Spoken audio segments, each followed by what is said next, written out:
Quand on découvre un site archéologique, on ne trouve pas une image complète du passé, mais plutôt des fragments, des indices, un puzzle dont il manque toujours des pièces. Prenons un exemple. En 2006, des archéologues découvrent un site archéologique à Orval, dans la Manche. En fouillant le site, ils comprennent qu'ils ont trouvé une tombe à char celte datée du IIIe siècle avant notre ère. Mais comment se représenter cette sépulture telle qu'elle était à l'époque, alors qu'il n'en reste que quelques traces? C'est tout l'enjeu de la reconstitution archéologique. Je vous propose de découvrir comment j'ai pu réaliser une reconstitution de la tombe à char d'Orval. Les archéologues travaillent à partir de restes souvent détériorés. Quelques ossements, des objets rouillés, des trous de poteaux. Et donc il faut mener l'enquête à partir des quelques indices dont on dispose. Grâce à leurs connaissances, les archéologues peuvent identifier les éléments les plus clairs et proposer des hypothèses pour les autres. Partons de ce que les archéologues ont retrouvé à Orval. Les pièces métalliques du char, les restes d'une épée, d'une lance et de plusieurs outils. Mais aussi une bague en or, exceptionnelle dans une tombe à cette époque, des dents de chevaux et des pièces de harnachement richement décorées. Ils ont aussi repéré des trous de poteaux et des traces de bois et de cuir. Tous ces éléments ont permis d'identifier cette tombe comme celle d'un aristocrate celte du second âge du fer, ce qui n'a jamais été vu dans cette région. Mais comment cela représenter visuellement? Le premier problème a été les chevaux. À Orval, on a retrouvé deux ensembles de dents de cheval. On en déduit qu'il y avait deux chevaux dans la sépulture. Le problème, c'est que l'une des mâchoires se situe dans un coin de la tombe, coincée entre la paroi et le char. On imagine mal qu'il y ait eu la place pour un cheval entier dans ce petit espace.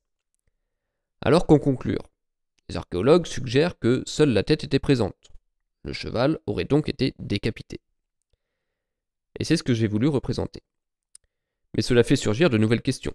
Pourquoi en avoir décapité un et pas l'autre? Était-ce un sacrifice rituel? Là encore, des indices nous guident, mais l'incertitude reste présente. Le deuxième problème, c'est qu'on ne sait pas du tout à quoi ressemblait le char.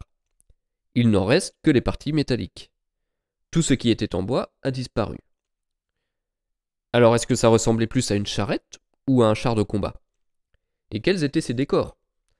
Des éléments de fixation de roues, les clavettes, ont été retrouvés. Et elles sont magnifiques, avec un décor anthropomorphe finement sculpté. On peut facilement imaginer que le reste du char devait lui aussi présenter des décors soignés.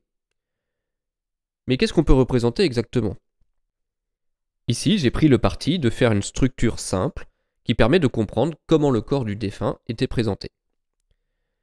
Mais je n'ai pas voulu représenter d'autres décors qui auraient été purement imaginaires. C'est un équilibre difficile à trouver entre les sources sûres et les suppositions.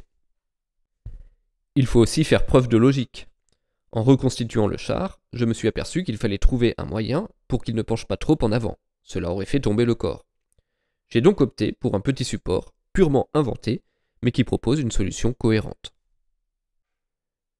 D'autres éléments ont aussi fait l'objet de choix arbitraires, comme les parois, représentées en treilles, mais qui auraient tout aussi bien pu être des planches ou des rondins.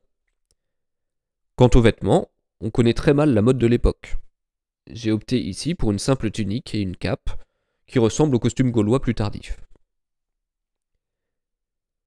Vous l'avez compris, restituer, c'est faire des choix. Il faut rester cohérent avec les sources, comparer avec des sites similaires, et faire preuve d'un peu d'imagination et de logique. Un site de fouille avec seulement quelques objets dans la terre, des objets en plus très abîmés, ce n'est pas toujours impressionnant. La reconstitution permet d'y voir un peu plus clair. On ne peut jamais redonner vie au passé, on peut seulement essayer de rendre l'histoire plus concrète et plus lisible. C'est la fin de cette vidéo, merci de l'avoir regardée, je vous dis à bientôt pour de nouvelles capsules.